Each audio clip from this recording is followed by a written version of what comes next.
Hi guys, and welcome back. This is of course Dream Shipwrecked, and we are finally done with all of our goddamn reading. Apparently this LP has turned into English grammar school, with about the same difficulty of words. I've stumbled over more badly conjugated or old shit from whenever this was game. What was it, 1890? I don't remember. 1870s, that's right. All the vernacular and all of that. I'm kind of tired of it, so let's jump back into good old-fashioned pidgin English, where we sound a little bit retarded just by opening our mouths. Here's Cheshire Cat. Hi, buddy. Let's compare him against the real thing. Come on, where are you? Only the savage regard the endurance of pain as the measure of worth. Cool. Good to hear it. I wish he did have more lines. He has lines in the second game, but they kind of suck, and you can't really call him by whim anymore, so it is what it is, I suppose. Here I was hoping this guy would just charge right through and bash himself against the wall, but I wasn't so lucky there. Although they did block up most of my stuff I tried to push through. At least he's dead now. It's kind of weird how those things are so low res compared to the rest of the everything. I mean, they're kind of just big, flat, whatever, but whatever. Why waste the texture on one thing that you're going to see twice in a very short span of time? It's just not worth it, I guess. Oh, it's Mad Hatter again, with a really big damn hat.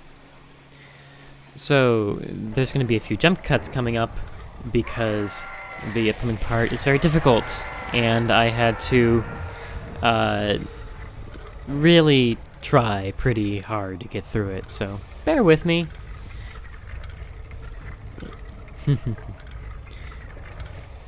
I have found the ice wand to be a lot better than it used to be, but, you know, it's still just most useful for the boojums. Here we are. We're finally out of the mazes. Thank God for that. That maze wasn't so bad, because we are just going one direction. Time to jump in, time to jump through, time. I'm dizzy. Twisty surgery and all that. This one, unfortunately, is going to be another set of odd and kind of boring platforming sections, but I do like the design of this. And thankfully, this is apparently one of those levels where if you miss your jump, you don't fall to your death. It just puts you back on the platform. Which ones do that and which ones don't is completely arbitrary, but I'm sure that if it was something where you had to restart every time you fell down, I don't say most people, but a lot of people would probably not have gotten through this section at all. Mostly it's a measure of patience, just waiting for things to drop back down and then jumping back up again. I'm not really sure why there's meta essence around though, seeing that there are no enemies, and it's either free teleportation back up to the top, or your imminent and swift death followed by a autosave load. So, who knows? I don't really understand. I guess we're still in Hatter's domain. Ooh, that was a close one. But I don't quite know why we're doing the Clockwork thing still. Because you'd think that, you know, we're in Queensland, we'd be getting into something similar to how the Pale Realm was with the, you know, castles and all that, but nope, we're inside of a giant clock for no adequately explained reason. Whatever, I guess. All's fun that ends fun. Although I can't really say this is that fun. But I am looking forward to finishing it, I will say that. It's been... I think we're going to be clocking out at 22 episodes, so it's been a wild ride, I'll tell you that. While we're here, I don't know. It's kind of hard for me to say how I feel about the game still. Let's say that my memories of it were definitely a lot better than the game actually is. And I want to say it's because, you know, back in the day, it was so cool, it was so innovative, but I didn't really play it when it first came out, if I remember correctly.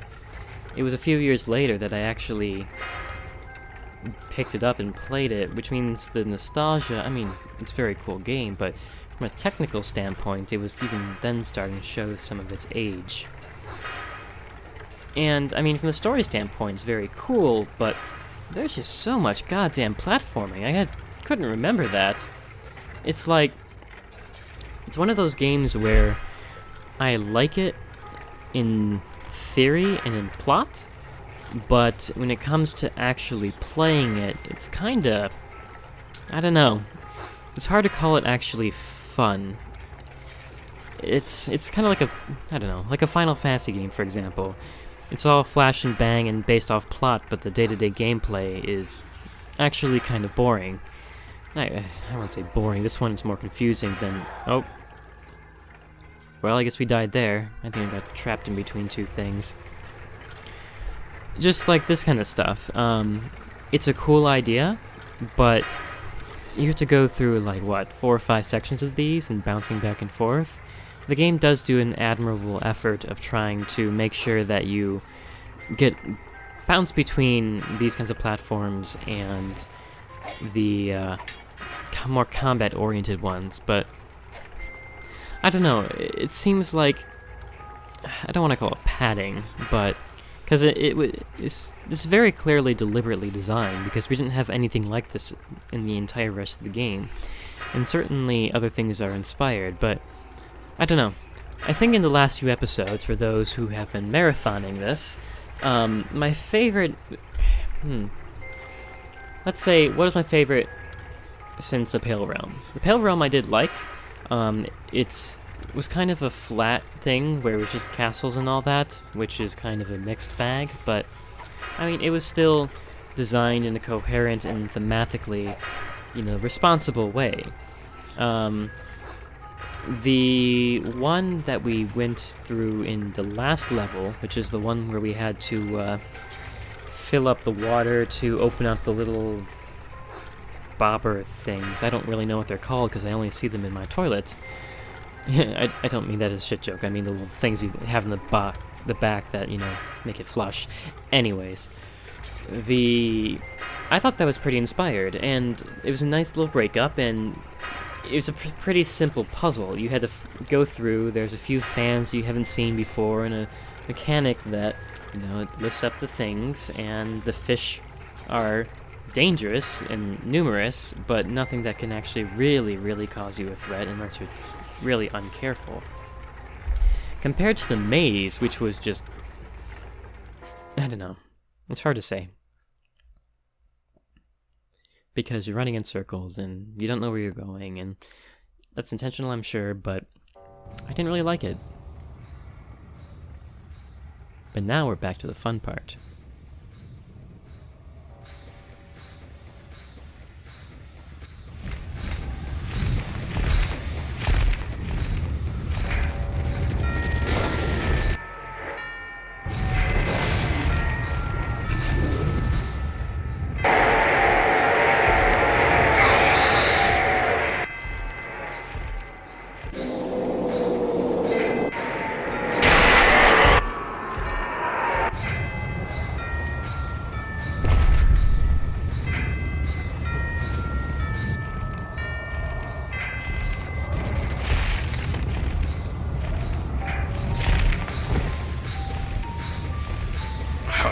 Typical.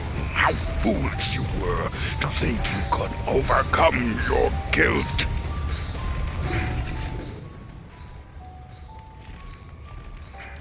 I hope that everyone enjoyed that Dragon Ball Z style battle between Griffin and the Jabberwocky. I'm not really sure what they were thinking with some of those fancy moves there, but it was interesting, let's say. Now this fight is actually pretty hard. We're using the blunderbuss, which makes it a little bit easier if you can actually hit him with it. We basically just need to collect enough mana and then line up a good shot. The trick is that he does spend... See, we missed there. And then we're going to burn to death. Let's try that again. The fire that he spews out is really hard to avoid. You kind of have to serpentine it really well and not run back into it. But it also sticks with you, does the damage over time, and is actually pretty damaging. So, avoid that shit as much as you can. If he's dive bombing like that, it's a little bit easier, but, you know, it's still rough. You will notice that he's already burning up and cracking up from one blunderbuss shot. That thing is strong. That can't be understated. It is literally the most powerful thing in the entire game. I'm not really sure if it's... I'm not sure if you were to take the Jabberwock's eye staff and hold it down and, you know, properly drain it all the way, if it would be the same. But I want to say no. I think that the blunderbuss is still the heaviest of them all. Okay then, we are gonna try to beat him this time properly. I've gone through many takes and several cutouts that I'm going to pop off screen, of course. Really, the biggest trick is just to avoid him and constantly keep one-upping on the mana. I don't really know a good... I'm sure there's some savant speedrunner who could do this without getting nicked, but God knows I'm not one of them. The cards, apparently, I tried this. They just don't work very well. They don't home well enough to actually track him completely, especially when you're both moving. But I want to talk about the arena that we're in right now. When we first met the Jabberwocky, we were in the burning wreckage of Alice's own home. And he himself represents something in her, that her guilt, representing the, you know, not only the fact that he's a monster, the Jabberwocky, the classic Carol, you know, Vorpal Blade monster, but also the way he's designed with the furnace and the melted wings and the burned off tail. But now he's dead. You've destroyed her guardian, Alice, and avenged my death. Enter the ultimate battle. Must I fight on? Can't the Red Queen be persuaded to surrender? True words and logic rarely defeat evil intent. She is still strong, and so many have been harmed. They want revenge, which we call justice. She made this world, and she must pay. You must lead our forces against her. I'm not sure I know how to lead. Do your best, Alice. You can only do your best. You can always do best.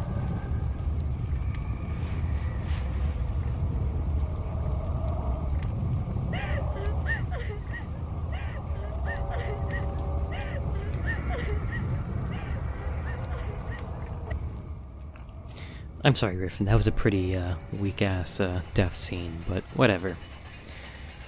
So look at this arena. It's meat, it's Forces are leaderless, and a battle has begun. Deliver us from this evil, or let us perish. There's a Queen Guard and all that. It isn't representing Alice's own guilt anymore. It's only representing her path to her avoidance of trying to meet her future. So we'll see what's in the next episode. I'll see you guys next time.